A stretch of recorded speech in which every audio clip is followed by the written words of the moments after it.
30 years ago, something happened in these woods. Something happened in this chapel. Something no one will talk about. It's none of your business. Mr. Keller, please! Clear out of here. Something happened to a young girl.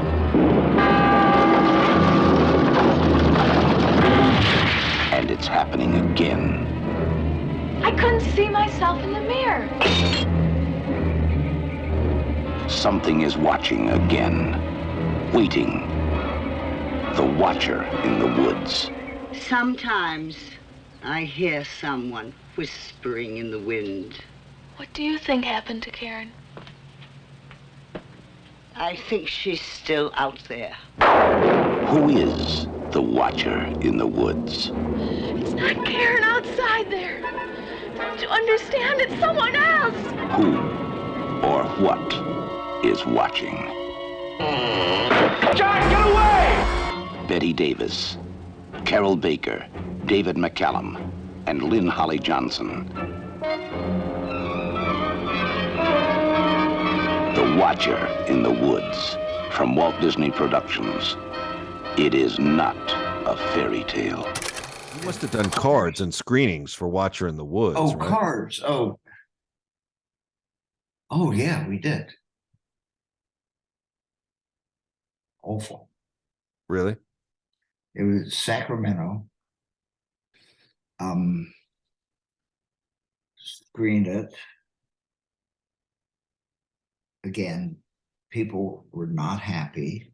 So what was the criticism, if you remember? That it didn't make sense to the audience, or Well, the criticism, not to.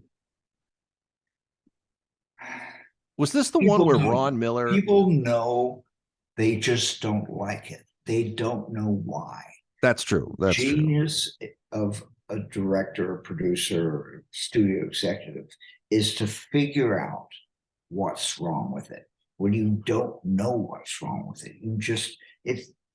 Well, please correct me if I'm wrong on this, but The Watcher in the Woods, unlike The Black Hole, went into production with an ending, right? There was an ending in the script. It just didn't. It misfired. It just sucked. I mean, the whole concept was kind of crazy. So they did a couple of endings, but they didn't know, well, what does this Watcher look like? Well, you might have thought about that earlier. And the one ending that I saw, it was like a giant lobster came around the corner. And I saw that ending too. We saw that ending together. We did a commentary to that. Oh my God. Didn't like it. What are you thinking? All right. So let me put pause on that monster real quick, because Tad Stones, who created Darkwing Duck, told me he saw that monster on stage at Disney because he was back there in that day before they bumped him to Disney World or one of those projects. And he Tad Stones, do you know him? No. Very sharp guy. So he said he saw that monster, and he thought initially when he saw it, he goes, "It's actually pretty scary looking." Yeah. But this is a guy who also saw them throw the head of the dragon and Dragon Slayer into the dumpster and didn't think to grab it. Little side note. Didn't think like, oh, I might want to keep that. Well, who would? That's not exactly, That's the way it was back then, though, right? Nobody thought of those things. So, all right. So you're looking around. The ending doesn't work. The creature doesn't look right. So you're called in to save it because Gus, who does the baggage screening at Gate 2 for illegal firearms, can't come up with the ending that the studio execs want to move forward on. So they're like, Harrison, this one's on you. I don't remember the ending actually being all that awful, to be totally honest with you. Oh, well, I thought it was actually usable. And the whole problem with it is that it made no sense. So I said, the audience is trying to figure it out. So my idea was to take the little girl, what was her name? The two sisters. She was the narrator. So she'd kind of go into this trance, and here would come the monster, and she would be the interpreter and say, I'm here to do this and do that. And that is the ending, right? That's what you went with. Yeah. Yeah. But I came up with a number of ideas, which was a voiceover and all sorts of things.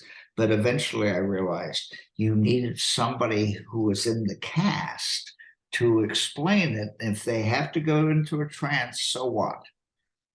At least you can wrap it up and have a denouement. Look it up. Yeah, no, my French is a little rusty, but I know where you're going. It's funny, at Warner Brothers, our solution to that, and it was always a joke, of course, but when we were in a situation where a movie didn't have an ending, such as a movie I worked on, Collateral Damage with Schwarzenegger, we would always say, why don't we just cut in the final 30 seconds of failsafe? Yeah. And just have the nuke going off in New York. Like, how does this end? We don't need to get to the ending because the nuclear holocaust has wiped it all out. You just have to just like it and not ask for your money back. Exactly. Your road to redemption is paved with tombstones. No quarter, kill all masters. Go to noquarterkillallmasters.com. Rated R.